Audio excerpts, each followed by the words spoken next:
I woke up to the sound of a monitor beeping somewhere above my head, a slow and steady rhythm that did not match the chaos swirling inside my chest. The first thing I saw was a harsh fluorescent light that made my eyes water. The second thing I felt was the stinging burn of oxygen pushing through a nasal cannula that I did not remember being placed. The third thing I realized was that I could not move without pain cutting through my ribs like a blade. For a moment, I thought I was still in the house.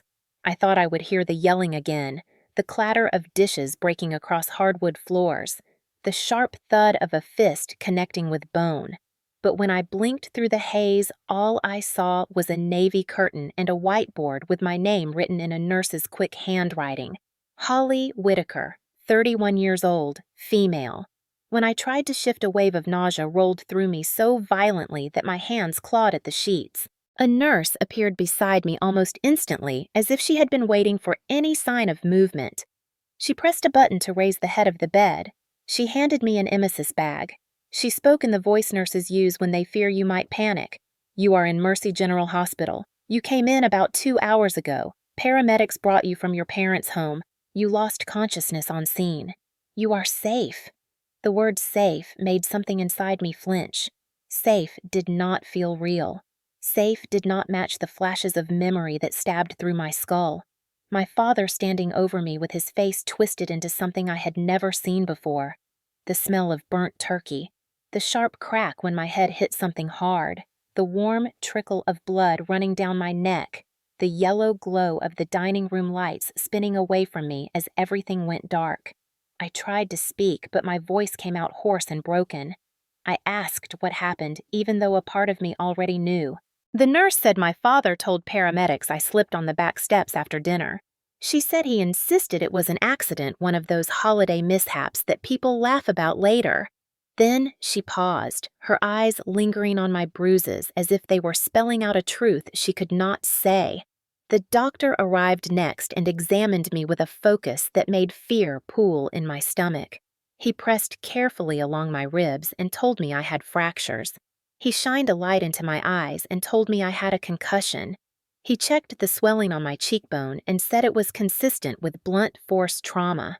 None of it sounded like slipping on steps. All of it sounded like what I remembered, or what I almost remembered. Trauma makes memories slippery. They slide out of reach every time you reach for them. The nurse stepped closer, lowering her voice as she explained that hospital staff are required to contact law enforcement for suspected assault cases. She said an officer was already on his way. She said she needed to know if I felt safe going home. I did not feel safe breathing. Moments later, a police officer pushed aside the curtain. He was tall and calm, with a quiet authority that made the room feel smaller. He introduced himself, asked if I was alert enough to answer questions, then stood beside my bed with a notebook in his hand. "Miss Whitaker, can you confirm who caused your injuries tonight?" The words hung in the air like a weight pressing against my chest. My mouth went dry. My tongue felt heavy. I could hear the question, but saying the answer out loud felt impossible. Victims do not always speak on the first ask. Sometimes they cannot make their lips move. Sometimes they are too afraid that the truth will unleash more danger. I could feel my pulse thundering against the blood pressure cuff still wrapped around my arm. I could feel the ghost of my father's grip on my shoulder. I could feel the room at home closing in on me again. I opened my mouth, but no sound came out. The officer waited. He did not pressure me. He did not repeat the question. He simply let silence fill the space until I could breathe again. I told him I did not remember. It was a half-truth, the kind people in my situation cling to when the full truth feels like stepping off a cliff.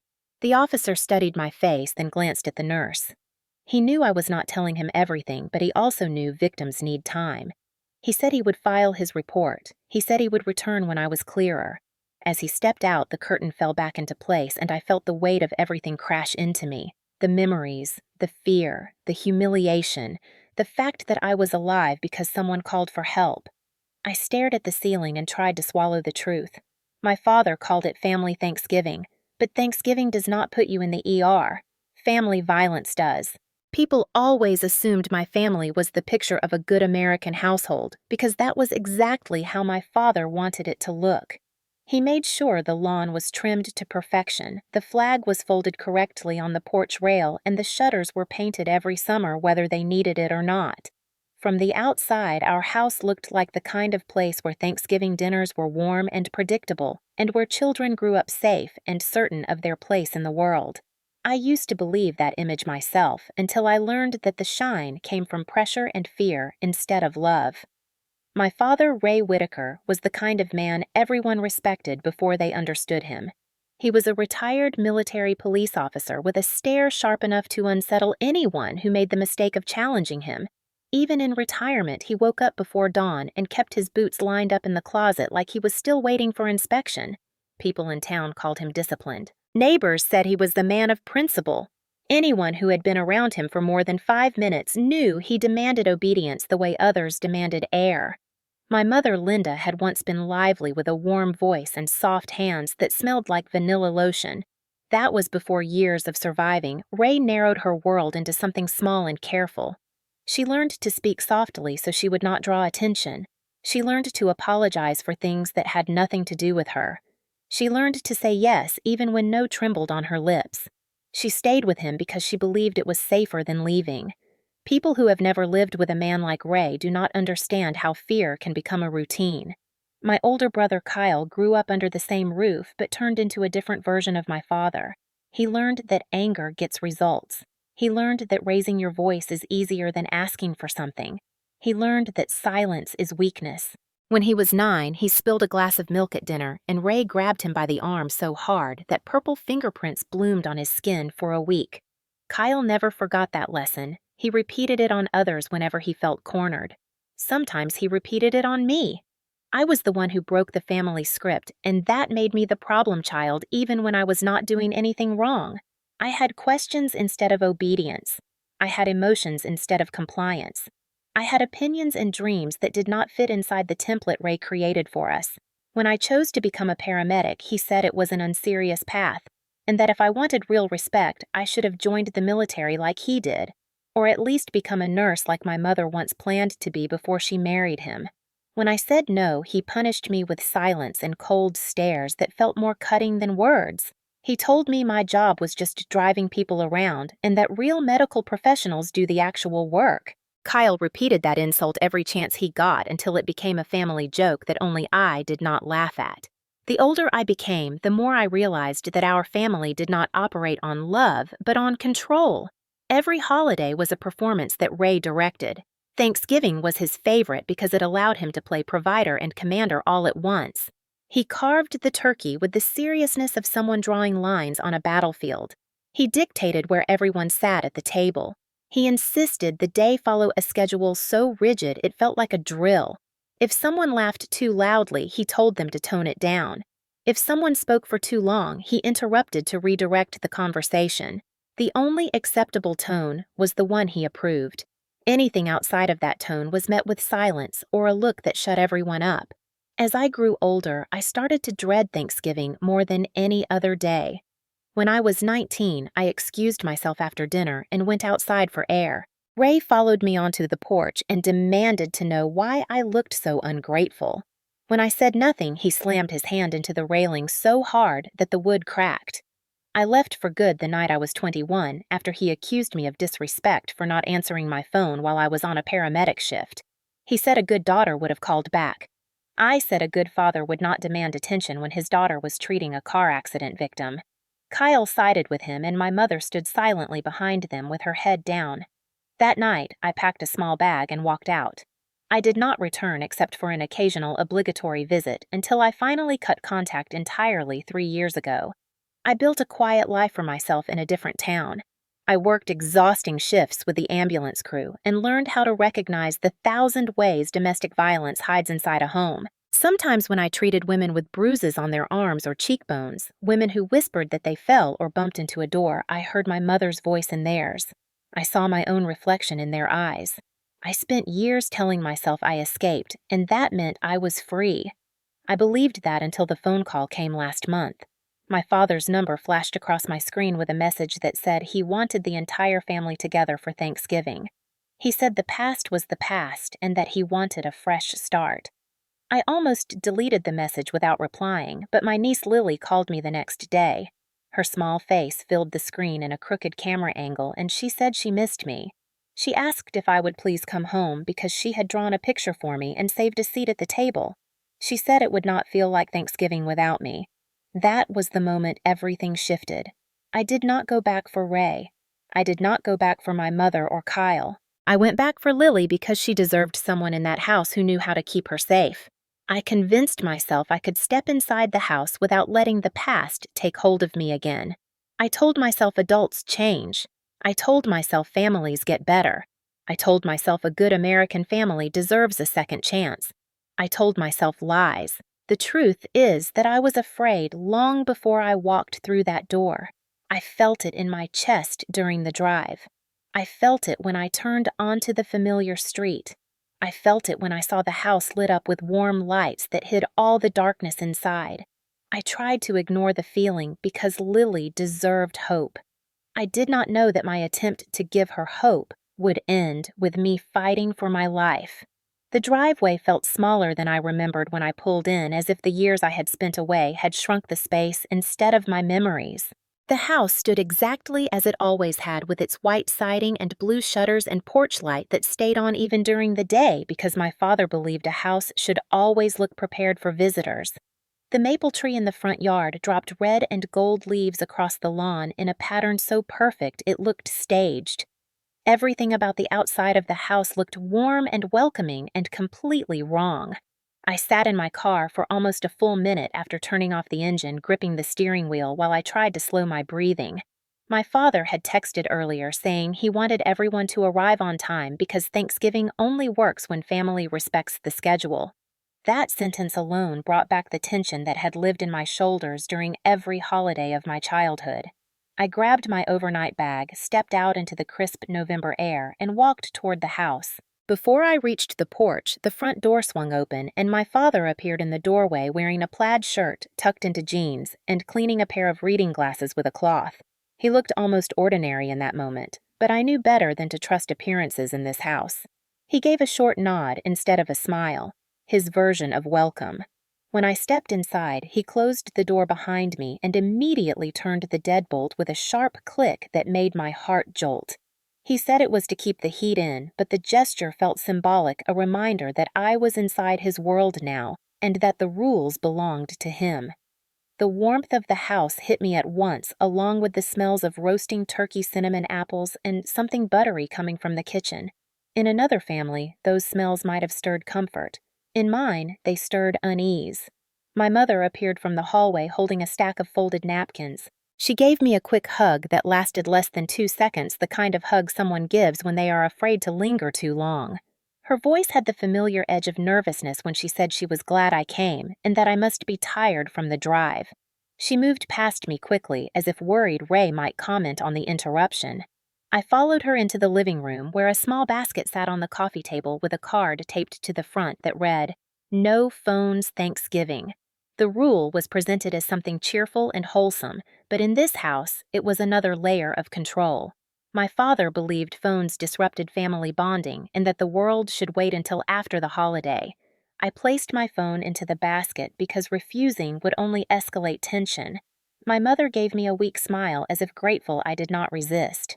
My brother Kyle entered a moment later, carrying 2 grocery bags filled with random items, mostly drinks and snacks he probably grabbed last minute. He barely looked at me except to roll his eyes in a way that managed to communicate judgment and disapproval without a single word. His beer already sat half empty on the counter, and his cheeks were flushed in that specific shade that meant he had been drinking since morning.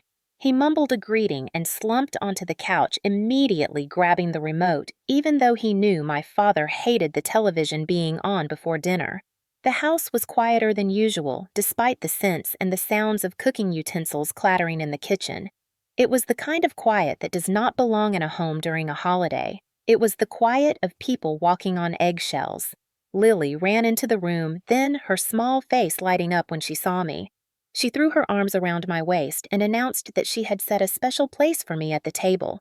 Her presence eased something inside me. For a moment, I felt something like warmth. When she asked if I could help her finish her drawing, my father called out from the kitchen telling her not to bother me because I'd just arrived. His voice sliced through the moment like a blade. Lily froze and stepped back. She apologized as if she had done something wrong. I told her she could always talk to me, but she looked toward my father before answering, a reflex that did not belong in a child. That was the first clear sign that something in the house had grown worse since I left. I followed the voices into the kitchen and found my father standing at the counter slicing vegetables with the precision of someone performing a task that mattered far more than it actually did. My mother moved quickly between the stove and the fridge, her motions careful and controlled. Kyle leaned against the doorway with a beer in hand, watching everything with mild irritation. My father nodded toward a chair and told me to sit. He did not ask how my drive was. He did not ask about work. He immediately launched into a lecture about family responsibility and how this year needed to be different because the past few years had been chaotic without everyone present. He said it in a tone meant to sound like leadership, but the implication was obvious. I was the reason for the chaos. I listened quietly because challenging him in the first hour back in the house would have been a mistake. I tried to steer the conversation toward normal topics, but he redirected everything back to duty and respect, the two values he preached more often than kindness. When my mother accidentally dropped a spoon onto the floor, my father snapped at her to be more careful. She apologized instantly, her hands shaking as she wiped the floor even though there was almost nothing to clean. The tension in the air tightened so much that I could feel it pressing against my ribs. I wanted to step in, but doing so would have only made it worse for her. Another sign appeared when Kyle asked me about my job. The words he chose were designed to irritate. He asked how it felt to drive sick people around all day and whether I ever planned to get a real medical job. My father chuckled as if Kyle had made a harmless joke. My mother looked at the ground. Lily tugged at my sleeve and whispered that she liked my job because I helped people. Her innocence made Kyle scoff. I told him calmly that my job mattered, but the look he gave me said I had broken another unspoken rule by defending myself. The house had always demanded my silence, and my absence had not changed that rule. When I stepped into the hallway to take a breath, I noticed something else. The family photos on the walls had been rearranged. Pictures that once showed all of us together had been replaced with ones that focused on my father and Kyle. The photos where I appeared were either moved to the far end of the hall or removed entirely. It felt like a visual reminder that I no longer belonged here, that I was an outsider in the home I grew up in. When I returned to the living room, my father was adjusting the thermostat while muttering that the house felt drafty. He tightened the deadbolt again, even though it had not moved since he locked it earlier. He made a point of telling everyone to stop opening windows because the house needed to maintain warmth. The gesture was symbolic and controlling, and everyone knew it. It was another reminder that he held the only key. By the time afternoon light faded through the curtains, the atmosphere in the house had settled into something thick and suffocating. Everyone spoke softly. Everyone moved carefully. Everyone avoided eye contact with my father. Everyone except me and Lily. That was when I understood clearly that returning to this house had been a mistake. The house that once held my childhood now felt like a cage waiting to be closed, and as much as I wanted to believe things could be different, the signs were already there. I was not stepping into a Thanksgiving dinner. I was stepping back into a storm I had spent years trying to escape. Thanksgiving in our house always looked normal on the surface because my father insisted on it. The table was set with precision, every fork lined up exactly the same distance from the edge. Every plate spotless, every glass polished until it sparkled under the dining room light. The turkey rested proudly in the center as if it were the star of a magazine spread. Candied yams and green bean casserole steamed behind it, while cranberry sauce glistened in a crystal bowl that only came out for holidays. If anyone walked in from the outside, they would have believed this was a warm family gathering, the kind people talk about in holiday movies, but I knew better. Normal in the Whitaker house was a performance, and all of us were expected to play our roles. My father moved around the kitchen with the commanding presence of a man who believed a holiday meal should run like a military operation. Kyle lounged near the refrigerator, finishing his second beer, while pretending to help by holding a bowl of mashed potatoes he never bothered to place on the table. My mother apologized for every tiny imperfection, as if the entire success of the holiday depended on her ability to anticipate my father's moods. Lily sat quietly at the end of the counter drawing shapes in the condensation on her juice glass. I watched her for a moment, noticing how she glanced toward her grandfather every few seconds as if checking the weather. When Ray's voice rose even slightly, her shoulders tightened. That was not how a child should live, and the more I watched her, the more uneasy I became. Kyle broke the fragile quiet by sighing dramatically and asking if dinner would be ready before he starved. My father snapped at him to sit down and be useful, which made Kyle scowl and flop into a chair like a sulking teenager despite being 35. When I stepped forward to help set the last of the dishes, Kyle smirked and said loudly that he was surprised I remembered how to set a table since paramedics must eat in the ambulance most days. He said it in that mocking tone he had perfected over the years, the one meant to provoke and humiliate without sounding outright vicious. My father chuckled with approval. My mother pretended not to hear. Lily frowned at Kyle and whispered that my job was important. He told her to mind her own business. I wanted to tell him to stop, but experience told me that challenging Kyle too early in the evening would only ignite the anger simmering beneath his skin. Ray gave a forced smile and announced that we should focus on gratitude because that was the true meaning of Thanksgiving. He said it as if none of us knew gratitude unless he defined it for us. We gathered around the table as instructed and took our seats. My mother placed the last dish in front of Ray, then rushed to her seat with the anxious speed of someone trying not to make a mistake. Ray insisted on going around the table so each person could say something they were grateful for. When it was my turn, I said I was grateful for family because saying anything else would have turned the moment into a confrontation. Ray nodded as if granting me approval. Kyle rolled his eyes. My mother stared at her plate. Then Lily reached for the gravy boat. She lifted it carefully, but her small hands wobbled under the weight, and a stream of warm gravy spilled across the edge of the tablecloth. It was not much, just a thin line of brown liquid spreading toward the silverware. But in our house, even a drop was enough to break the illusion of perfection. My father rose from his chair so fast it scraped across the floor. His voice cut through the room with a sharpness that made my stomach drop. He barked her name. Lily froze with the gravy boat still in her hands. I saw her eyes widen and her lip tremble. Before I could stand, Ray marched over and grabbed her by the wrist. His grip was too tight for a child. Her small arm twisted slightly and a soft cry escaped her. Kyle snickered as if the whole thing was entertainment. My mother shot to her feet, wringing her hands, whispering that she would clean it, that it was not a big deal, that Lily did not mean it. But Ray did not release her. He told her that mistakes come from carelessness and that in this house, people needed to be careful. Lily whispered that she was sorry and tears welled in her eyes. Something inside me snapped. I pushed my chair back and said firmly that he needed to let her go. The room went silent in a way that felt immediate and dangerous. Ray turned slowly and stared at me as if I had committed a crime. His grip remained locked around Lily's wrist. I stepped closer and repeated myself with a calmness I did not feel. "Let her go. She is scared. She is a child." My voice shook slightly, but I held his gaze. For a moment, I thought he might challenge me, that he might tighten his grip to prove a point. Instead, he released Lily abruptly and she stumbled backward into my legs. I put my hand on her back to steady her. She clung to me and pressed her face into my side. My mother rushed to wipe the gravy with shaky hands, murmuring apologies to no one in particular. Ray returned to his seat with a rigid jaw. His eyes held a warning that I knew far too well. Kyle muttered that I always ruined everything. I ignored him and hugged Lily gently before guiding her back to her chair. She sniffled quietly but did not speak. Thanksgiving resumed, but something had shifted. The mask of normal had cracked. My father's mood darkened with every passing minute. He tasted the turkey and declared it too dry. He tasted the stuffing and said it needed more salt. He glared at my mother as if she had insulted him by failing to meet his expectations. She apologized repeatedly and insisted she would do better next year.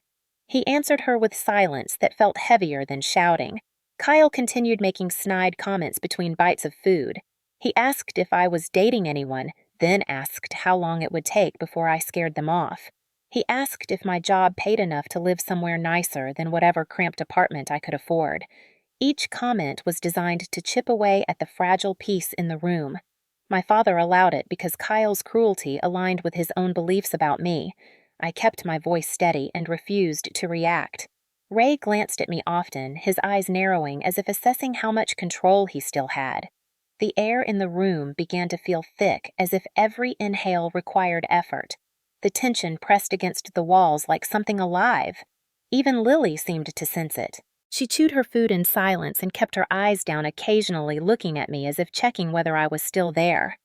At one point, my mother asked me quietly if I wanted more potatoes. Her voice cracked when she asked, and I realized she had been fighting tears for most of the meal. She had always been good at hiding her emotions, but tonight she seemed unable to keep them contained. Thanksgiving was supposed to be about gratitude and connection, but in this house it had become a stage where fear took the lead role. Every sound felt magnified: the clinking of silverware, the scraping of chairs, the soft sighs my mother tried to hide, the dull thud of Kyle's beer bottle landing on the table. I looked at each of them and felt a mixture of anger and sorrow. Kyle looked bored. My mother looked exhausted. My father looked like a man waiting for the moment he could reclaim total control. The chaos underneath the surface grew with every passing minute, swelling like a storm that had been building for years. The signs that something would snap were everywhere. The house felt less like a home and more like a powder keg waiting for a spark. And deep down, I knew the spark was coming. I could feel it in the tightening of my father's jaw. I could hear it in the way Kyle laughed at things that were not funny. I could see it in the way my mother's hands trembled every time she reached for a dish. I could feel it in the small way Lily pressed her leg against mine for comfort, as if she knew I was the only safe thing in the room. I wanted to protect her. I wanted to protect myself. But the storm was already building, and once it reached its breaking point, there would be no way to stop it. Dinner should have ended the moment my father first shouted at Lily. But like every Thanksgiving in the Whitaker house, the night kept going because stopping would have meant acknowledging that something was deeply wrong. After we cleared most of the dishes, Kyle opened another beer, even though his speech had already started to distort. He had that restless look in his eyes, the one that meant he was balancing on the edge between sloppy humor and something more volatile. My father sat at the head of the table with his hands folded as if he were evaluating a failing platoon, while my mother moved around the kitchen with quick, trembling motions as she packed leftovers into containers. I helped her partly because she looked overwhelmed and partly because I needed something to focus on besides the rising tension in the room. Lily colored at the kitchen island, glancing toward me every few minutes with a mixture of worry and hope. She felt everything, even when no one said a word. Kyle leaned back in his chair and let out a loud sigh that filled the silence. He tapped the side of his bottle and said he had a question for me, dragging out the words with drunken exaggeration. When I ignored him, he repeated himself louder. He wanted to know how many boyfriends I had scared off in the last year. He wanted to know if my job made me too tired to have a real relationship. He said paramedics always end up alone because no one wants to date someone who is never home. My father smirked as if Kyle were making an insightful observation. My mother whispered for him to stop, but Kyle brushed her away. I told him calmly to focus on his own life instead of mine. The moment the words left my mouth, I knew it was a mistake. Kyle pushed himself to his feet with a jerk that made the chair scrape loudly across the floor. He walked toward me with heavy steps, closing the distance faster than I expected. His breath smelled like beer when he leaned close and said, "I always thought I was better than the rest of the family." He said leaving home had made me arrogant. He said only weak people ran away. I stepped back, but he followed, crowding into my space. I told him to back up. He laughed and asked what I would do if he did not. My father stood then slowly, deliberately, the way he did when he was about to enforce order. He told Kyle to sit down before he embarrassed himself. Kyle said he was not embarrassing himself, but exposing the truth. He said he was sick of me acting like I had any right to judge him or the family I abandoned. The room grew tighter with every word. My mother whispered something again, but neither of them listened. I put a hand on the counter behind me, not out of fear, but out of instinct. Years of emergency calls had taught me how to read a room and how to recognize when violence was coming. My father crossed his arms and watched with the cold satisfaction of someone who believed conflict proved strength. When I said I was not judging anyone, only protecting myself, my father snorted and said the only thing I ever protected was my ego. That comment stung more than I wanted to admit. I told him I protected myself because no one else ever did. That was when Kyle exploded. He shoved the bowl of mashed potatoes off the counter, sending it crashing to the floor. Potatoes splattered across my boots and between the tiles. Lily flinched so hard her crayon snapped in half. My mother gasped and put a hand over her mouth. My father pointed at the mess and told Kyle to clean it up, but Kyle ignored him and advanced toward me again. I raised both hands and told him I was done arguing and that I was leaving. I grabbed my overnight bag from the corner near the hallway and slung it over my shoulder. My mother begged me not to go, her voice cracking with fear. She said it quietly so Ray would not notice. She said leaving would only make things worse. I said staying would make things worse for me. Lily stood up and asked if she could come with me, which made my father snap at her to sit down immediately. Her chair wobbled when she dropped back into it. I turned toward the front door. I reached for the handle. The deadbolt did not budge. My father stepped between me and the exit as if he had been waiting for this moment all night. He told me no one leaves during Thanksgiving because family stays together. I told him I was an adult and he had no right to keep me in the house. His response was a low-clipped sentence that made every muscle in my body tense. He said I was not going anywhere until we were finished. I asked him what he meant by finished. He said he was tired of my disrespect and that this year I would finally learn how to behave. Something icy slid down my spine. I took a step back, but he followed. Kyle positioned himself behind me, boxing me in without saying a word. He cracked his knuckles like a threat. My mother begged both of them to stop, but my father shouted at her to be quiet. Her voice fell apart instantly. My father moved closer until he was inches from my face. He said I had embarrassed him for the last time. He said I walked around acting superior and that tonight I would learn humility.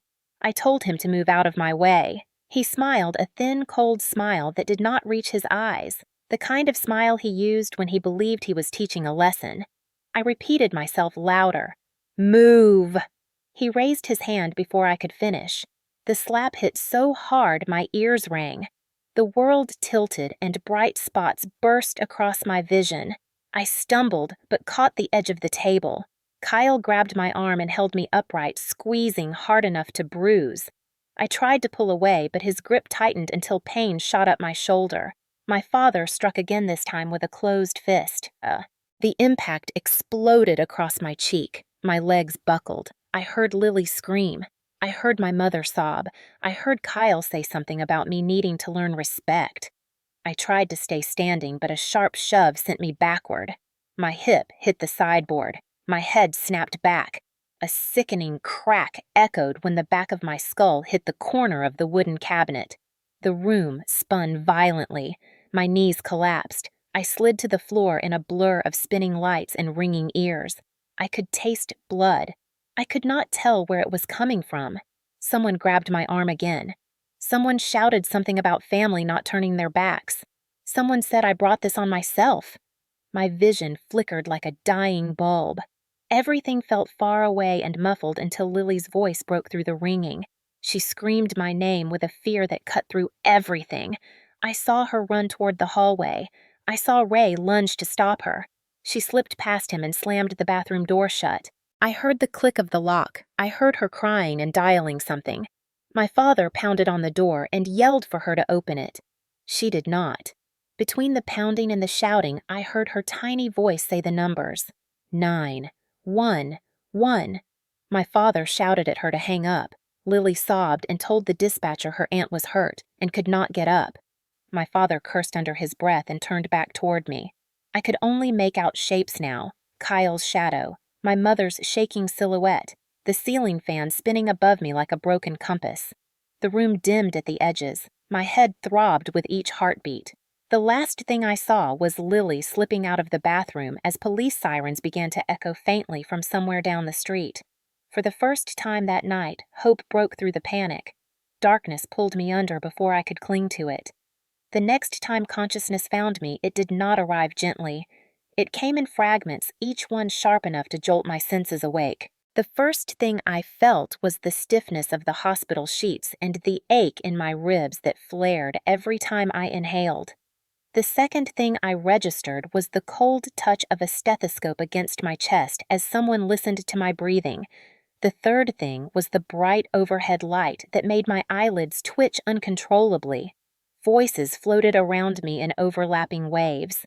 Someone said my blood pressure was finally stabilizing. Someone else said the scans were almost complete.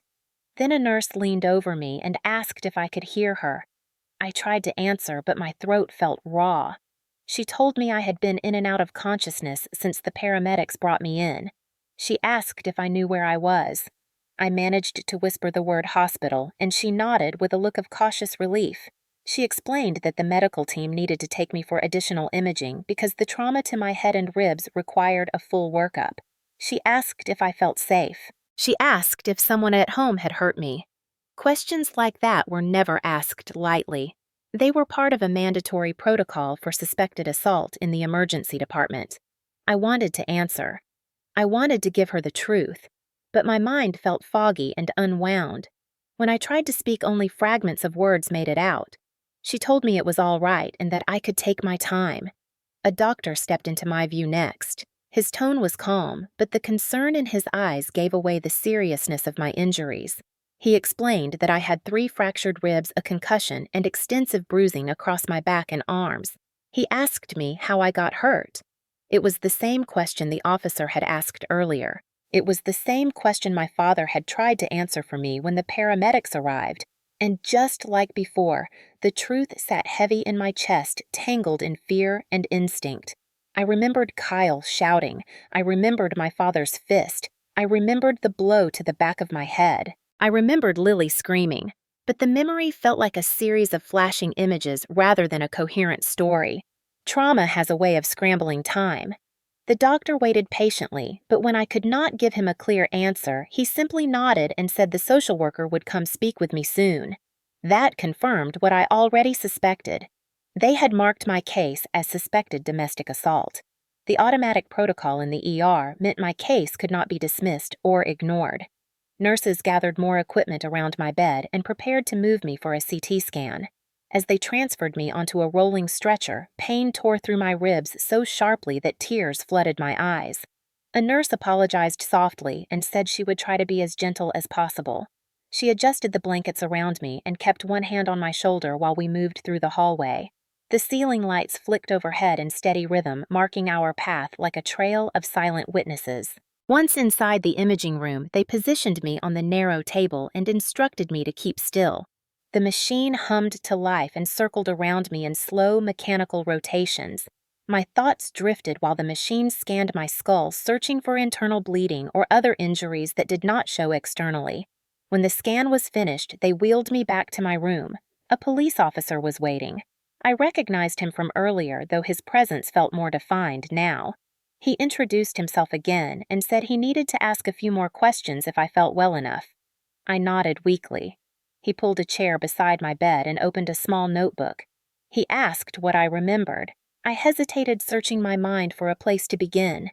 My voice trembled as I tried to explain the dinner table, the tension, the fight with Kyle, the moment I reached for the door and felt the deadbolt locked. I stopped when my chest tightened painfully. He told me to breathe. He reminded me I was safe now, but that word safe still felt strange. He asked again if I remembered who caused my injuries. Before I could answer, the curtain opened and Kyle stepped inside with a forced look of concern. He had cleaned himself up, but his eyes still carried the dull glassiness of someone who had been drinking earlier. He told the officer that I had been drinking, that I lost my balance, that I slipped and hit my head. The officer did not even look at him at first. He kept his attention on me. He watched my expression carefully, as if studying the shadows of truth that flickered across my face. Kyle continued his story, saying it was just an accident, a holiday mishap, nothing unusual. He said my father was worried sick and sent him to check on me. The officer finally turned toward him with a calmness that felt deliberate. He asked Kyle if he was present when I fell. Kyle hesitated before answering. That hesitation said everything. The officer wrote something in his notebook. He asked Kyle to step outside so he could finish speaking with me. Kyle scowled but obeyed. As soon as the curtain closed, the officer lowered his voice and asked if Kyle's version was accurate. He told me I did not need to protect anyone. He told me this was my chance to tell the truth. Fear and loyalty battled inside me like two opposing storms. Loyalty to a family that had never protected me. Fear of the people who had spent years shaping that loyalty into obedience. A social worker arrived before I could gather my thoughts. She introduced herself and explained that her role was to help me understand my options. She spoke gently, carefully, with the practiced empathy of someone who had walked many survivors through the same maze of emotions. She asked me if I felt safe returning home. My answer was immediate. No. She nodded as if she had expected that. She said I would not be required to return and that arrangements could be made if I needed a safe place to stay. She explained the process of documenting injuries for law enforcement. She explained how my medical records photos of bruising and imaging results would automatically be part of an investigation. She explained that assault cases do not disappear simply because the victim hesitates. My ribs ached with every breath, but her words tightened something deeper inside me. Relief, fear, clarity, everything at once. She asked if I wanted a victim advocate present when the officer returned. I said yes. She nodded again and touched my arm lightly, a gesture meant to ground me. After she left, I stared at the ceiling and tried to steady the shaking in my hands. A nurse returned to check my vitals. She adjusted my pillow and gently cleaned a smear of dried blood near my temple. She told me the scans showed no internal bleeding, which meant my concussion, while painful, was not life-threatening. I exhaled shakily, realizing I had been holding my breath waiting for that news. Then the officer returned with the advocate beside him. He sat down again and asked one final time, "Miss Whitaker, were your injuries caused by a fall or did someone harm you?" The truth rose up like a tide. I could see Lily's terrified face. I could hear my mother's sobbing. I could feel my father's fist and Kyle's grip. My voice cracked when I spoke. I told him I did not fall. I told him I was hit. The officer nodded calmly, not with surprise, but with confirmation. He said the investigation would proceed. He said I had done the right thing. He said I was safe now. Safe. This time, the word felt more real. The night that tried to break me was not over yet, but for the first time I felt the possibility of something stronger rising beneath the fear. The officer did not leave my bedside immediately after I told him the truth. Instead, he took a slow breath, closed his notebook, and gave me a look that was neither pity nor judgment, only steady acknowledgement. He said he needed to step out to notify his supervisor and request additional officers to return to the house. He explained that in cases of domestic assault, especially when a child witness is involved, the protocol requires immediate follow-up. He told me that my statement combined with my injuries, combined with the fact that a minor placed the emergency call, meant this was no longer a simple report, but an active investigation. He assured me that I had nothing to worry about and that I had taken an important first step. When he left the room, the curtain swayed slightly behind him, and the advocate sat beside me holding a folder full of resources. She explained that the police would likely visit the house tonight to secure evidence and interview everyone present. She said they might take photographs of the scene, collect broken objects, and check for signs of forced confinement.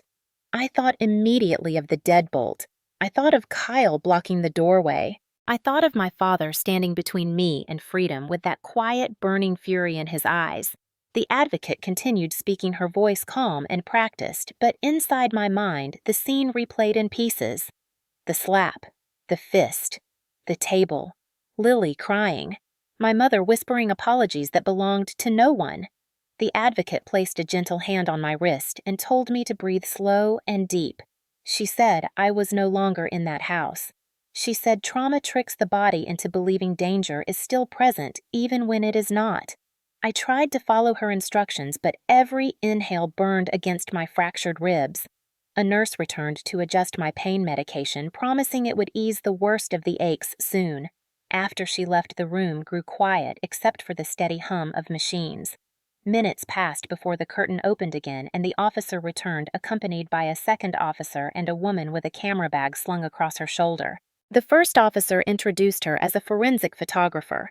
She asked politely if she could approach, then began documenting my injuries with meticulous care. She took photos of my cheek, my jawline, the swelling near my temple, the bruises forming along my neck, and the dark marks across my arms where Kyle had grabbed me. She asked me to turn slightly so she could photograph the bruises along my ribs visible beneath the hospital gown where the fabric had been folded by the nurses. She apologized when she saw me wince. She told me she would try to finish quickly. The male officer asked me to recount the events once more, this time recording audio. He said he needed to capture every detail I could remember because statements given early in an investigation often become the clearest. He reminded me I did not have to be perfect. I could correct myself any time. I took a breath and began describing the evening. I told him about the tension at dinner, the escalating insults, the shove from Kyle, the locked door, the moment my father raised his hand, the impact of his fist, the terrifying crack when my head hit the cabinet, the sound of Lily screaming, and the pounding on the bathroom door as she called for help. I described the way the room spun and the way my vision blurred before everything went dark. The advocate stood quietly beside me, offering silent reassurance. When I finished, the officer asked if anyone else in the house had ever hurt me in the past. I hesitated. The answer was yes, but those moments belonged to another lifetime buried under years of minimizing and rationalizing. Still, I nodded and said that my father had always been controlling and that Kyle often acted like an extension of him. The officer wrote something down. Then he stepped back and exchanged a look with his partner. The second officer asked if I had any belongings locked inside the house. I told him my phone was in the no phones basket and that my bag had been knocked somewhere during the chaos. He said they would retrieve everything once the house was declared safe. The advocate asked if I had somewhere I could stay after discharge. I said yes, but the truth was uncertain. I did not know if returning to my apartment was wise or if my father might come looking. She said they could arrange protective measures if needed. Before I could answer, the curtain moved again and a different officer stepped inside. He nodded at the first officer and said they had just interviewed Lily in a separate pediatric room down the hall. My pulse quickened. I asked if she was all right. He said she was frightened but unharmed. He said she had been incredibly brave. He said she told them everything. Hearing those words made my throat close.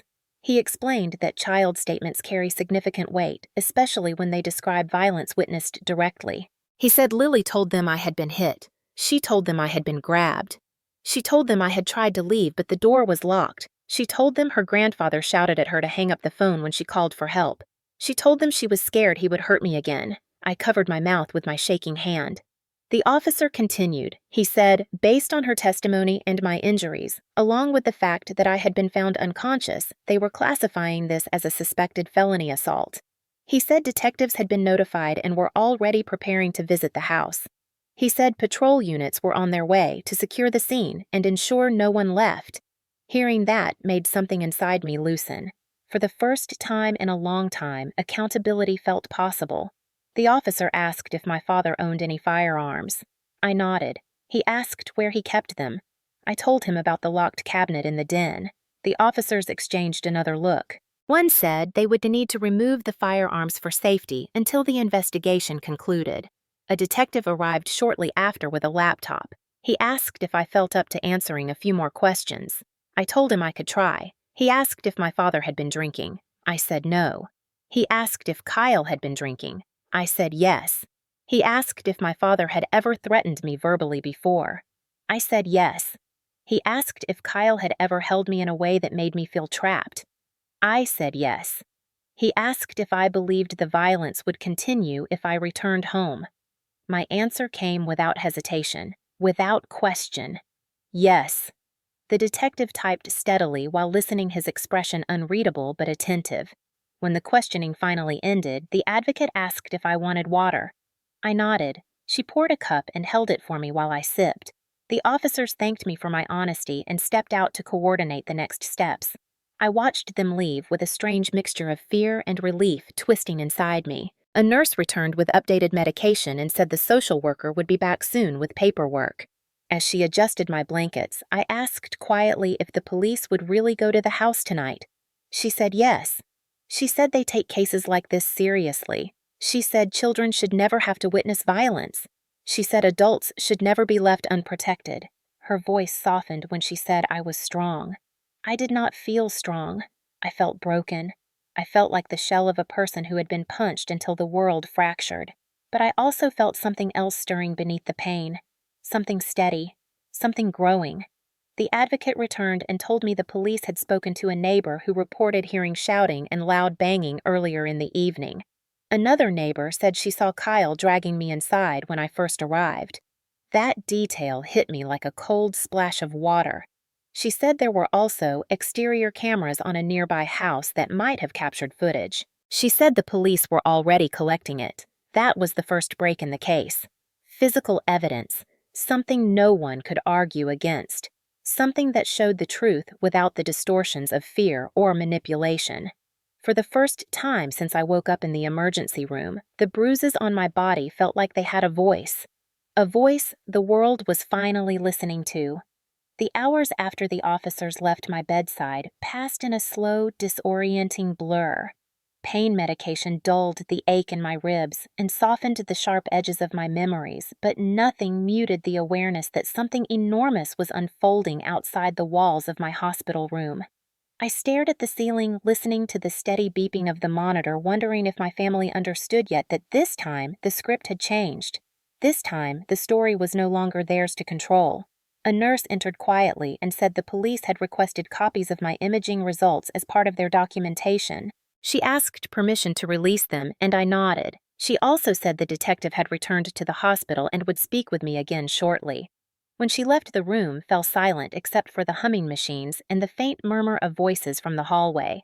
I closed my eyes and tried to piece together the fragments of what happened. Each memory flickered like an uneven candle flame.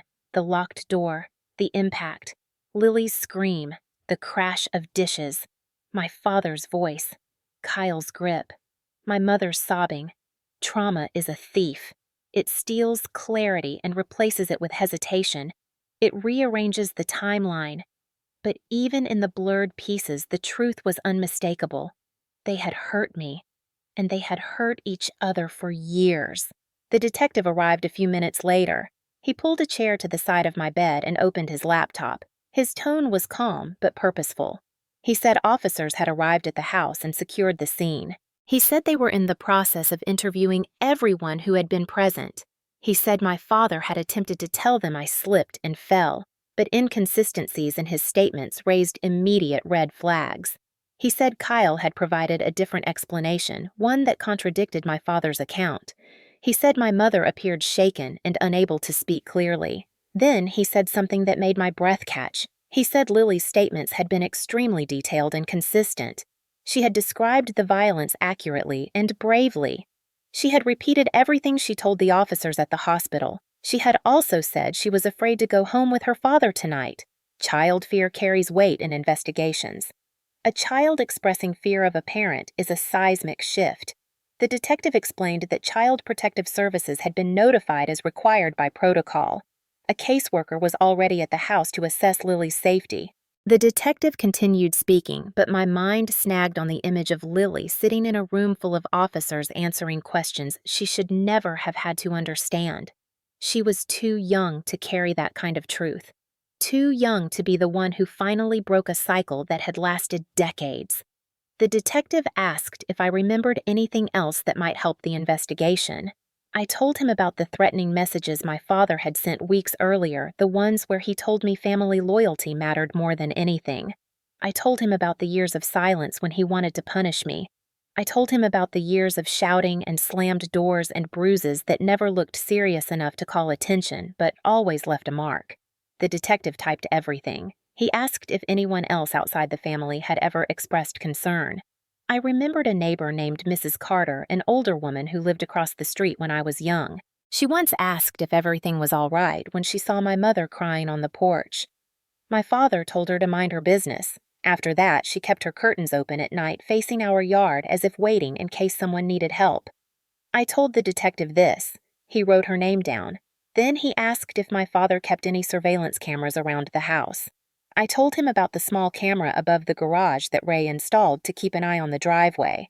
The detective nodded as if that confirmed something he already suspected. When he finished gathering details, he told me they were heading back to the house to retrieve electronics. He thanked me for my cooperation and reminded me the investigation was progressing quickly because of the evidence already collected. After he left, I tried to rest, but my mind refused to settle. Every few minutes, a nurse came in to check my vitals or adjust the monitors. Each time I struggled to stay still, the bruises across my ribs pulsing with sharp reminders of the night. Eventually, the advocate returned and sat beside my bed. She told me the police had spoken with 2 neighbors who reported hearing shouting earlier in the evening. One neighbor said she heard a loud crash and a child crying. Another said she saw Kyle standing on the porch at one point looking agitated. Both neighbors knew my family. Both had witnessed tension before. Both had hesitated to intervene. Hearing that hurt more than I expected. People often think domestic violence is a private matter. People often think staying quiet is the respectful thing to do. They do not understand that silence gives violence room to grow. The advocate squeezed my hand gently. She said none of this was my fault. She said leaving home had been the right decision. She said coming back had not caused the violence. The violence had always been there waiting for an opportunity. I nodded, but the guilt still pressed against my chest. Guilt is a stubborn ghost. It contorts itself into questions like why did I return and why did I believe this year would be different? A few hours later, the detective returned again. His expression was more serious this time. He said they had found something significant. He said the neighbor across the street, the one with exterior cameras facing the yard, had provided footage that showed Kyle grabbing my arm and pulling me inside the house earlier that afternoon. The footage showed me resisting briefly before being yanked through the doorway. It showed the door closing behind us. It showed the deadbolt turning. The footage did not capture the violence that followed, but it captured enough. False imprisonment. A felony. The detective also said the officers had photographed broken dishes, scattered food, overturned chairs, and smears of blood on the corner of the wooden cabinet where my head struck. He said the evidence contradicted every version of the story my father and Kyle attempted to provide. He said forensic technicians were fingerprinting objects in the dining room. Then he told me something I had not expected. When the officers asked my mother to recount the evening, she broke down. She said she had been afraid for years. She said Ray had become more controlling in recent months. She said Kyle had started copying him. She said she did not know how to protect herself or Lily. She said she wanted to leave but did not know where to go. She said she felt responsible for not protecting me. The detective said she cried through the entire statement. He said her testimony aligned with mine. He said it aligned with Lily's account. He said it aligned with the physical evidence. For years, I had wanted my mother to speak, to stand up, to acknowledge the reality we lived in. Hearing that she finally had was overwhelming. The detective asked if I had any questions. I asked if my father was still in the house. He said no. He said officers had separated everyone to prevent interference. I asked if charges were being filed. He said the prosecutor had already been contacted. He said the evidence was strong. He said there was enough to proceed. When he left the room again, I lay back against the pillows and let the weight of the news settle into me. For the first time since arriving at the hospital, my fear began to shift into something else. Something quieter. Something steadier. The advocate returned and said I should try to rest. She said tomorrow would be difficult but necessary. She said healing was possible. I closed my eyes and breathed slowly through the pain. The investigation was no longer just a process. It had become a turning point, a moment when years of silence were finally shattered, a moment when everything changed not because I was strong enough to fight, but because the truth had finally been forced into the light. The next morning began with a pale strip of sunlight leaking through the blinds above my hospital bed, a reminder that time was moving forward, whether I felt ready or not. Every part of my body ached in a deep, steady throb, but the heaviness in my chest was sharper than anything physical. A nurse checked my vitals and told me detectives were returning with updates. She said my mother and Lily had been moved to a temporary safe location overnight. Hearing that softened something inside me. The idea of Lily being out of that house even for a few hours was enough to help me breathe a little easier. 1 hour later, the curtain slid open and the detective stepped into my room with a folder tucked under his arm. His expression was calm but focused, the kind of look people wear when they are carrying difficult information. He said the interviews continued late into the night. He said the pressure inside the house had become clear the moment officers separated my family into different rooms. He said the truth had begun to spill out not as a clean confession, but as a cascade of contradictions and unraveling stories. He began with Kyle. He said when officers questioned him again, Kyle insisted he had done nothing wrong. He denied grabbing me. He denied blocking the doorway. He denied seeing my father hit me. He said the entire event had been an accident. But when officers mentioned the surveillance footage from the neighbor's camera, Kyle's confidence cracked. The detective said Kyle's face went pale, and he suddenly changed his story, claiming he had only grabbed my arm to steady me, not to restrain me. He claimed I stumbled and he was trying to help. When they pointed out that the footage showed me resisting and pulling back, he claimed I misunderstood his intention. When they asked why the door had been locked, he blamed my father. When they asked why he did not call for help, he said he froze. The detective said his story shifted every time an officer challenged him. Each version contradicted the one before it, and each contradiction made him look more complicit. Then the detective told me about my father. He said Ray had refused to sit during his interview, choosing instead to stand with his arms crossed as if he were still in control. He had delivered his version of events with the stiff confidence of someone accustomed to commanding a room. He said I had slipped. He said dinner had been peaceful until I became emotional. He said I was unstable. He said I had always been dramatic. He said the stress of my job had made me irrational. The detective told me the officers did not interrupt him until he finished. Then they asked how my injuries could match a fall when the bruises were patterned and the impact to my ribs appeared consistent with strikes. He had no answer. They asked why the deadbolt was locked when I tried to leave. He claimed habit. They asked why he had not unlocked it to let me go.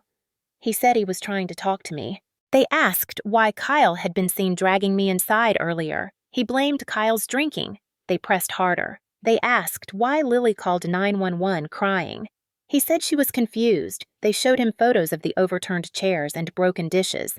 He claimed it all happened after I fell. They showed him the blood smear on the corner of the cabinet. He said I must have hit it when I slipped. They repeated his story back to him. Every part of it fell apart.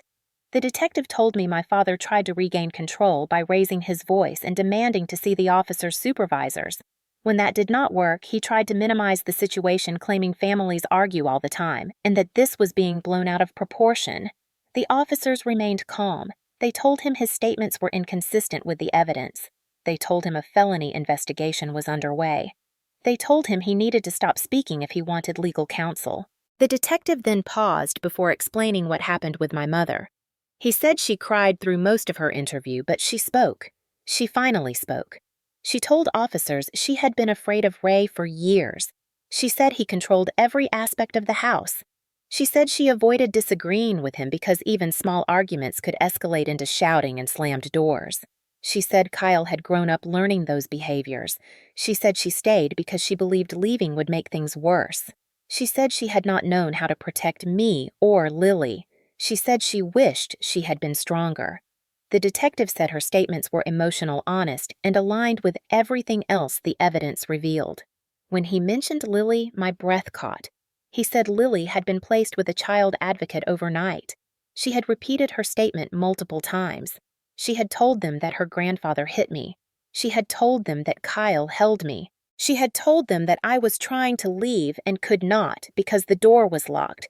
She had told them that she hid in the bathroom and called for help because she was scared I might die. Her words were simple and direct, the way truth sounds when spoken by a child who has seen too much.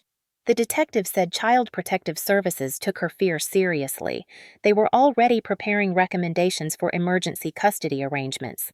Hearing all of this made my chest tighten with something that felt like grief and relief tangled together. Years of silence had finally cracked. Years of fear had finally been named. Years of pretending had finally been pulled into the open. I lay back against the pillow trying to steady the shaking in my hands. The detective rested the folder on his knee and said charges were being drafted. He said the prosecutor's office had already reviewed the evidence. He said they intended to file charges for felony assault, false imprisonment, and child endangerment. He said the case was strong. He said this was not going away. He said my father and Kyle had both been advised not to leave town. My mother had been moved voluntarily to a temporary shelter to ensure her safety until decisions were made. I asked if they would be arrested. He nodded once. "Not yet," he said, "but soon. They are finishing the paperwork." He explained that police needed to return to the home with a second warrant to collect the firearms and any digital evidence, including my father's phone. He said once that was complete, arrests would follow. The weight of everything settled on me as the detective stood to leave. Before he walked out, he looked at me and said something unexpected. He said, "This is where cycles break." He said many families keep living inside the same quiet violence for generations until someone finally tells the truth. He said I was the one who did it this time. After he left, the advocate came to sit beside me. She asked how I felt. I said I did not know. She said that was normal. She said people believe the hardest part of domestic violence is the moment of impact. She said that is only the surface. The deeper breaking comes afterward when the truth begins to rearrange the landscape of everything you thought you knew about home family loyalty and survival. My ribs ached. My throat tightened. My eyes stung, but tears did not fall. The advocate said my reactions would come in waves. She said I should let them arrive without fighting them. I closed my eyes and pictured Lily's small hands dialing 911. I pictured my mother finally speaking. I pictured my father's stories falling apart. I pictured Kyle realizing he was no longer protected by silence. I pictured the cracks spreading through the family that had been held together only by fear. And beneath the pain, beneath the grief, beneath the shock of everything unfolding, I felt a new kind of strength rising quietly inside me. Not the strength to fight them, the strength to choose myself, the strength to say enough. The months leading up to the trial moved with a strange combination of speed and suffocating stillness, the kind of emotional dissonance that makes time feel uneven and unreliable. I spent the first several weeks recovering from my injuries with the help of physical therapy, follow-up scans, and regular appointments with a trauma counselor. Each time I walked into the courthouse for preliminary hearings or meetings with the prosecutor, I felt the familiar knot of tension tighten in my stomach, but something inside me had changed. I was no longer the person who froze in the face of my father's anger. I was someone who had survived him. The prosecutor assigned to the case was a woman named Dana Caldwell. She carried herself with a confidence that made people instinctively listen. She had sharp eyes, deliberate movements, and a calm, steady voice that gave weight to every word. She told me the case against my father and Kyle was strong. She said the evidence was undeniable. She said the jury would see the truth. But she also warned me that trials involving family violence often became emotionally brutal. She said the defense would try to twist the story, blame my injuries on clumsiness, alcohol stress, or anything that redirected guilt away from the defendants. She said I had to be prepared for that. I thought I was until the first pretrial hearing when I saw my father walk into the courtroom in a neatly pressed shirt and clean slacks, as if he were attending a church service rather than facing felony charges. Kyle followed behind him in a collared shirt that did nothing to hide the resentment and fury darkening his expression. They did not look at me, not at first, but when they finally did, my father's stare was cold and unwavering. It was not the look of a man who regretted anything. It was the look of a man who believed he had been betrayed. The judge scheduled the trial for early spring. During the weeks leading up to it, the prosecutor walked me through the questions she would ask and the ones the defense might use to undermine me.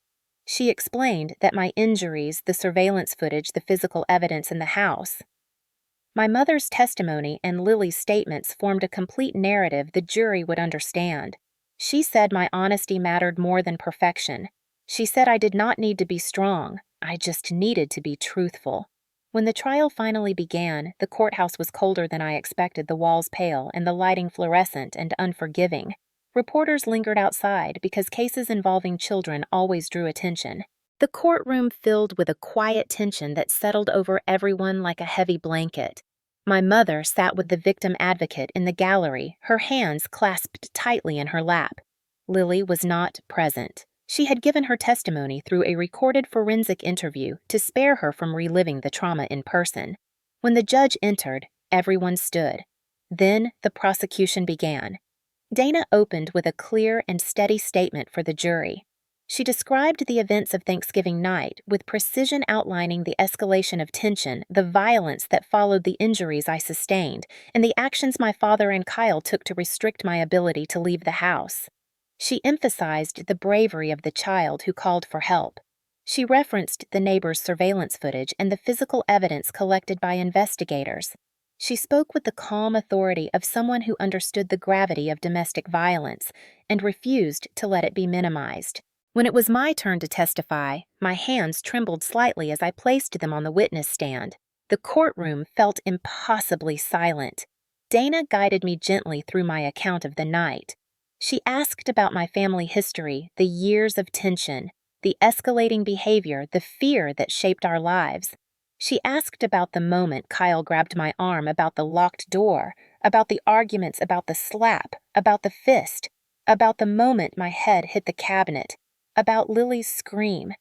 Each answer felt like reopening a wound, but each answer was also a release, a way of placing the truth back into the world where it belonged.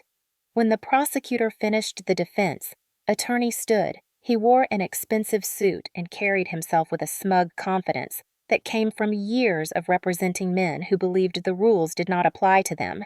He began by questioning my memory, asking if the concussion might have distorted my perception. He implied that the events were less violent than I described. He suggested that perhaps I exaggerated or misunderstood. He asked why I returned home after years of distance. He asked if I had been drinking. He asked if I had provoked the argument. His questions felt like small, sharp blades designed to cut at the edges of my truth.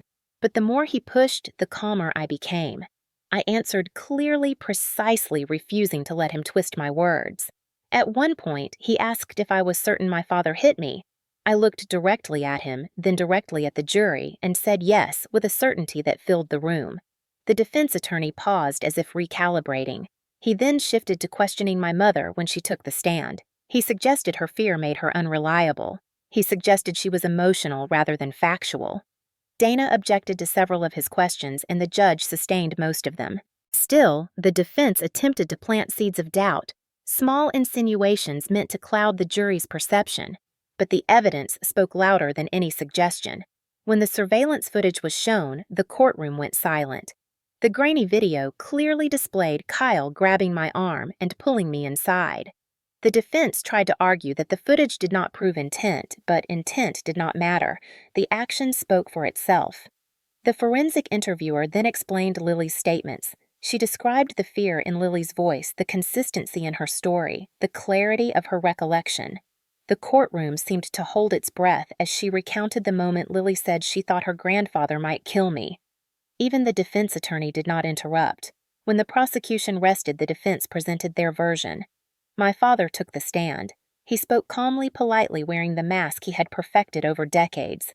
He said he never intended to harm me. He said families argue and emotions run high. He said he was trying to talk to me when I lost my balance. He said the injuries were tragic but unintentional. But something in his tone betrayed him. It was the underlying belief that he was still right, that he still deserved control. The prosecutor dismantled his version piece by piece. She presented the photos showing patterned bruises. She referenced the medical testimony confirming my injuries were consistent with blunt force trauma. She reminded the jury that my father had changed his story multiple times. She underlined the fact that a child had called 911 in fear for my life. When Kyle testified, he fared worse. His anger simmered too close to the surface. His contradictions piled on top of each other. He grew visibly irritated when the prosecutor questioned him. His temper, once a private weapon inside our home, now revealed itself to the jury in real time. When closing arguments arrived, Dana spoke with steady conviction. She said this case was not about a holiday gone wrong. It was about control harm and a family trapped in a cycle of violence that finally broke because one child had the courage to seek help. She asked the jury to listen to the evidence, not the excuses. The defense attorney argued that the prosecution had relied on emotion. He said the events were tragic but not criminal. He said the jury should give my father and Kyle the benefit of the doubt. Then the jury left to deliberate. The hours felt endless. I sat with the advocate staring at the courtroom door, feeling every ache in my ribs pulse with the weight of waiting. Finally, the door opened. The jurors filed in. The foreperson stood. The judge asked for the verdict. Guilty on felony assault, guilty on false imprisonment, guilty on child endangerment. My breath caught. My mother cried silently. Lily's advocate squeezed my hand. For the first time in my life, accountability found the Whitaker house. And it did not blink. Healing did not arrive the way people imagine it does. It did not come as a wave of relief after the verdict, or a triumphant sense of closure when the judge read the sentences. It came in smaller and more complicated pieces, some sharp, some soft, some arriving when I least expected them, and others refusing to come at all until I fought for them. The first weeks after the trial felt strangely hollow. I had spent months preparing for court, months bracing for questions, months holding myself together with a thin, fragile thread. When it finally ended, I thought my body would relax, but instead, it felt like it had been emptied out. I slept for long stretches, yet woke exhausted. I cried at odd moments, not because I felt overwhelmed, but because tears leaked out before I noticed they were forming. I drifted between gratitude and grief in ways I could not always understand. My trauma counselor told me this was normal. She said surviving violence was not a single moment, but a layered process. She said the body remembers long after the danger is gone. She said healing would be a long road and that the road would not always make sense. I began attending therapy twice a week, sometimes more. At first, I felt guilty talking about myself so much. Years of surviving inside my father's house had trained me to silence my needs, minimize my pain, and swallow every hurt. But my therapist gently pushed me to speak honestly. She asked about my childhood, about the constant tension, about the fear tucked inside every holiday, every dinner table moment, every winter night when raised voices shook the walls. She asked why I returned home after years of absence. I told her about Lily. I told her about the hope that families could change. I told her about the loyalty that lingered long after logic left. She said survivors often return because they want closure or connection or peace, even when the environment cannot offer those things. She said that did not make me weak. It made me human. During those early weeks, I spent nights in my small apartment wrapped in blankets watching the shadows move across the walls. Certain sounds still made me flinch. When my upstairs neighbor slammed a door, my heart lurched. When a dog barked outside, my shoulders tightened. Even laughter in the hallway startled me because in my childhood home, laughter could turn into shouting within seconds. My therapist said these reactions were echoes, not present dangers. She taught me grounding exercises, ways to remind my body that the threat was gone. She told me to place my hand over my heart and breathe slowly when fear rose from nowhere. She told me to name 5 things in the room when my mind drifted into panic. She told me my nervous system had been shaped by survival and it would take time to reshape it. Lily's healing was different but equally heavy. Because she was still young, her responses came through drawings and questions rather than words. Her child trauma therapist met with her weekly. She used toys and art to help her express the fear she felt that night. When I visited the safe house where she and my mother stayed temporarily, Lily ran into my arms and hugged me for longer than she ever had before. She asked if I was still hurt. She asked if her father would be angry she told the truth. She asked if I would disappear again. I told her I was not going anywhere. I told her she did everything right. I told her she saved my life. My mother's healing was perhaps the hardest to witness. She had lived inside that house for so long that fear had become part of her voice, her posture, her breath. The first time I saw her after the trial, she looked older than she had a month earlier. Exhaustion had settled into the lines on her face, but beneath it, I saw something new, a small flicker of strength trying to breathe. She apologized repeatedly as if sorry could repair decades. She said she wished she had left long ago. She said she wished she had been strong enough to protect us. I told her she did protect us in the only ways she knew how. I told her survival is its own kind of strength. She cried into her hands and said she was trying to rebuild herself. She had started therapy twice a week as well. She was learning about patterns she never recognized before, patterns she had been trapped inside for years. She told me she felt guilty for staying so long. I told her she no longer had to stay anywhere that hurt her. The prosecutor arranged for a restraining order to remain in place for both my father and Kyle. The judge enforced strict limits on communication. Neither of them was allowed to contact me, my mother, or Lily under any circumstances. Kyle's custody of Lily was suspended pending completion of anger management courses and psychological evaluations. My father remained in custody while awaiting transfer to the state facility. Knowing he was physically unable to reach us brought a strange kind of peace. It did not erase the years, but it made breathing easier. As the weeks passed, small victories felt enormous. The first time I walked alone to my mailbox without scanning the street felt like stepping into a new life. The first time I woke up without a nightmare felt like reclaiming something I never had before. The first time my ribs stopped hurting long enough for me to laugh without wincing felt like a tiny miracle. I returned to work slowly. My colleagues welcomed me with gentle respect, not pity. They knew trauma well. They saw it in patients daily. They understood the resilience it took to come back at all. On my first full shift, I responded to a domestic violence call. The woman reminded me of my mother. She kept apologizing. She kept saying it was her fault. She kept saying she should have been quieter. I held her hand in the back of the ambulance and told her what I wished someone had told my mother decades ago. I told her she deserved safety. I told her she deserved peace. I told her she was not alone. That night, after my shift ended, I sat in my car and cried for her, for myself, for my mother, for every person who had endured violence behind closed doors. It was a cleansing kind of crying, not the desperate kind. My therapist said that was a sign of healing.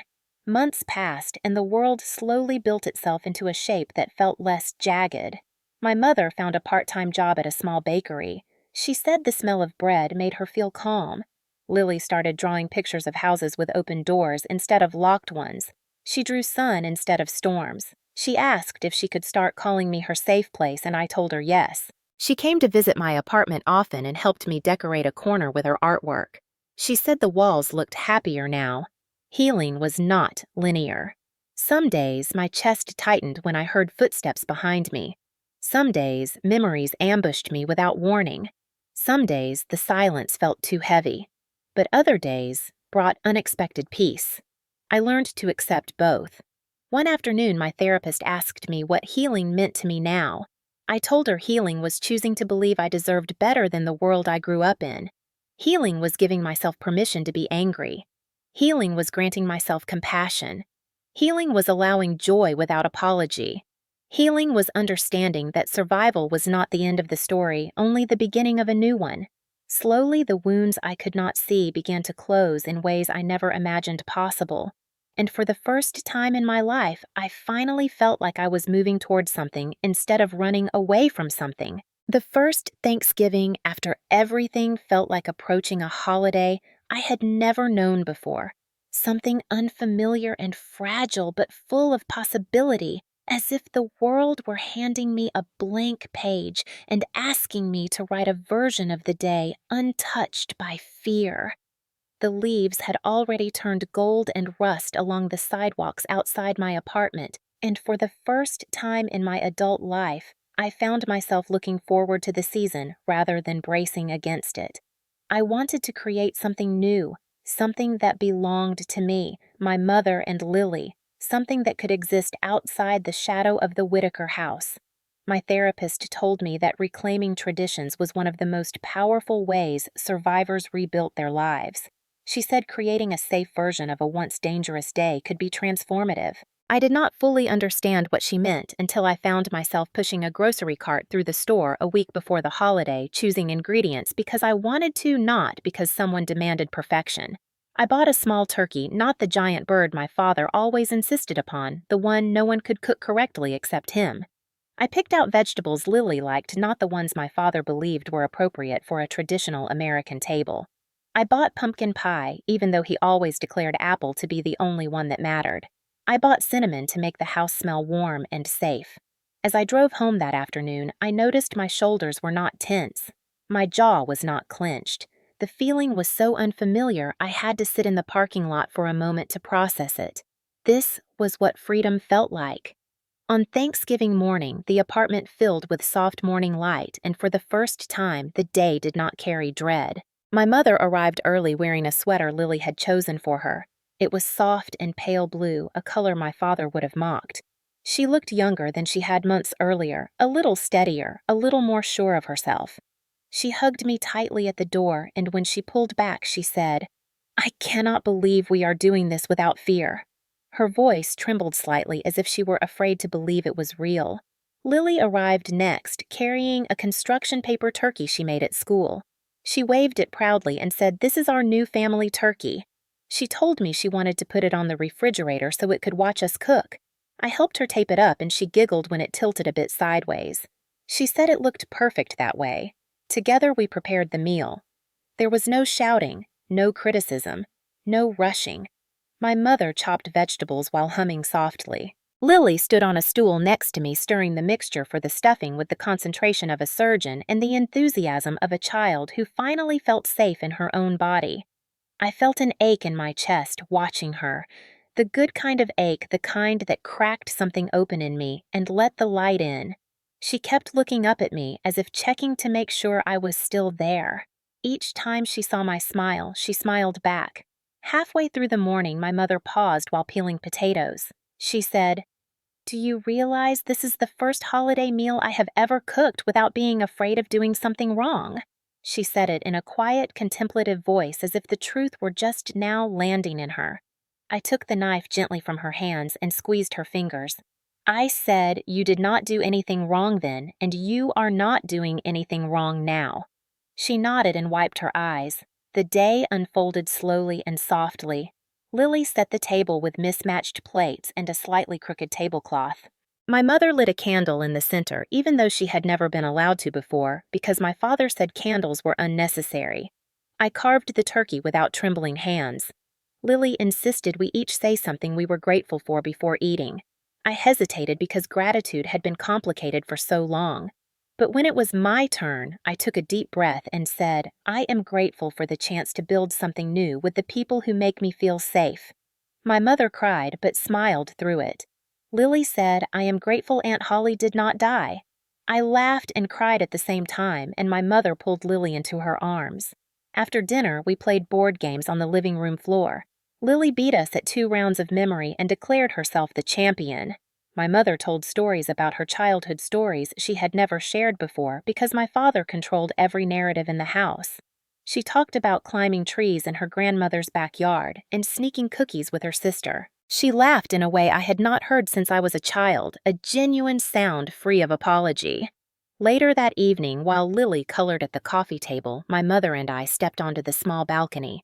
The air was cool and crisp. Lights twinkled across the neighboring buildings. For a moment, neither of us spoke.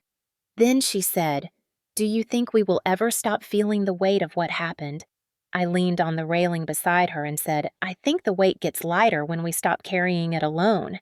She nodded slowly as if letting the idea settle inside her. She told me she was proud of me. She said she wished she had been brave enough to leave earlier. I put my arm around her shoulders and told her bravery looks different for everyone.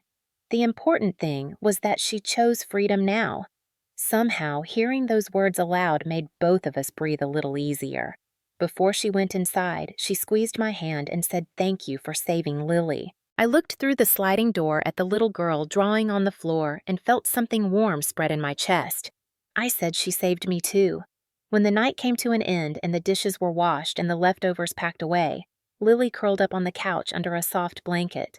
She rested her head on my lap and whispered, "I like this Thanksgiving better." I stroked her hair and said me too. She fell asleep moments later, safe, warm, unafraid. My mother sat across from us, smiling gently, her hands wrapped around a mug of tea. And for the first time in my life, the silence in the room felt peaceful instead of dangerous. The walls felt like shelter rather than a cage. The air felt light instead of suffocating. I looked at the small flickering candle on the table and felt something unfamiliar but profound bloom inside me. It was not just relief. It was not just survival. It was belonging. When my mother eventually left for the night and Lily was tucked into the guest room bed, I stood alone in the kitchen for a long moment. I touched the counter, the refrigerator, the table, the small paper turkey still taped to the door. These simple objects felt symbolic now. They represented a space built from choice rather than fear, a space that finally felt like home. I whispered softly to the quiet room, "This is Thanksgiving." Not the one I grew up with, not the one shaped by violence and control, but the one I created from the pieces of what I survived. And as I turned off the lights and walked to my bedroom, I felt something settle inside me with steady calm. Family does not hurt you. Family does not control you. Family does not put you in the emergency room. That was the year I learned the difference. If you stayed with me until the end of this story, then you already understand something most people never talk about out loud, that family is supposed to be a safe place. But for many of us, it becomes the first place we ever learn fear and the last place we expect to find freedom. And if what you heard today made you angry, or made you emotional, or made you whisper, that could have been me. Then, I want you to take a moment right now and let your voice be part of the healing, because storytelling is how we pull the truth out of the shadows, where abusers like to hide it. And if you have ever lived through something like this, or even watched someone you love go through it, then you know that silence only protects the person causing the harm, never the person living through it. So if this story resonated with you in any way, leave a comment below and tell me where you are watching from. Whether it is a small town in Texas, a quiet neighborhood in Ohio, or a cozy apartment in New York City, because every time you comment, you help push these stories into the light where they cannot be ignored anymore. And if you are someone who has survived family violence in any form, whether physical or emotional or psychological, you are not alone here. This channel is a place where survivors are heard, believed, and never blamed. And if you want to share even just a piece of your experience, you can leave it in the comments as well. You never know who you might help or who might read your words and feel a little less alone for the first time in years. And if you have ever looked at a holiday and felt dread instead of joy, if you ever had to pretend everything was fine for the sake of keeping the peace, if you ever felt that pressure in your chest when someone raised their voice, then you deserve better. You deserve peace. You deserve a version of your life where safety is not something you have to earn. And as you heard in this story, change is possible. Justice is possible. Healing is possible. Sometimes it happens in a courtroom, sometimes in an emergency room, sometimes quietly in a therapy office.